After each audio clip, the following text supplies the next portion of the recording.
Aron masiguro nga dili na mausab ang nahitabong pag-awa sa tubig sa mga dagkong sapa sa lungsod sa Balamban, Asturias ug Tuburan, si Gobernador Gwen Garcia ni mando nga palawman ang maong mga sapa. Niadtong Disyembre 4, personal nga giinspeksyon sa gobernador ug ni Kongresista Pablo Jan Garcia ang mga lugar nga naapektuhan sa baha nga nahitabo kaniadtong Disyembre 2. Apan una nila giinspeksyon ang maong mga sapa, aduna unay gamay nga briefing ang gipahigayon didto sa opisina ni Balamban Mayor Alex Binghay aron masuta sa mga opisyalis ang problema ug mahimuan og plano ug maaksyonan dayon. Unang giadto sa mga Garcia, mao ang Cambado River sa lungsod sa Balamban. Di nakita nila ang naguba nga wall hinungdan nga niawas ang tubig sa sapa. Duha ka barangay ang naapektuhan sa baha nga mao ang barangay Nangka ug Kantuod. Gisusi usab sa mga Garcia ang Ginabasan River sa lungsod sa Asturias nga usa sa nilawom na ang tubig atol sa pag-ulan apan wala ra hinuon mo awas ang tubig apan nabungkag gihapon ang sementado na nga wall. Matod ni Neil Sanchez, hepe sa Provincial Disaster Risk Reduction Management Office, nga dili ra grabe ang baha sa mga sapa sa Balamban ug Asturias kumpara sa nahitabo nga pagbaha sa lungsod sa Tuburan.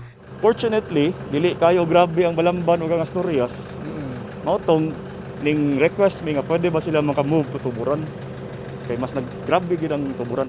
Katapusan nila nga gibisita mao ang Languyan River sa lungsod sa Tuburan ug midretso sila sa Barangay 8 Multi-Purpose Covered Court alang sa pagtunol sa mga relief goods ngadto sa pamilya nga naapektuhan sa baha. Si Nanay Rubilin Cebuano nga taga Barangay 8 lungsod sa Tuburan, matud niya nga naanod ang ilang panimay tungod sa kakusog sa pagbaha kaniadtong Disyembre 2. Ni-evacuate siya kauban ang iyang pamilya sa maong covered court sa ilang barangay. Oli, aron lang yun sa Mr. kay ang ako gid untang gusto nga mauli nami. Gusto lang nako nga mauli na unta pero na may babag kay wala naman may kaulian. Ang gusto lang gid unta nako nga nauntay kanang makahatag namo og kanang hinabang para lang basig makakuan lang mi basig payag lang gud. At least na ami amo ang kaugalingon. Dili man mo pwedeng anhin na lang gyud mi dinhi. Matod ni Tuburan MDRRMO Chief Richard Hernandez nga sulod sa milabay nga 40 ka tuig, mao pa kini ang labing unang higayon nga adunay dakong pagbaha nga nahitabo sa ilang lungsod tungod sa grabe nga pag-uwan. Dugang niya nga dili momino sa 55 milyones pesos ang danyo sa agrikultura ug infrastruktura. Estimate na to around 15 million siguro sa agriculture. Ano sa atong infra murag maabot siguro ni 40 million. But rough estimate pa na siya.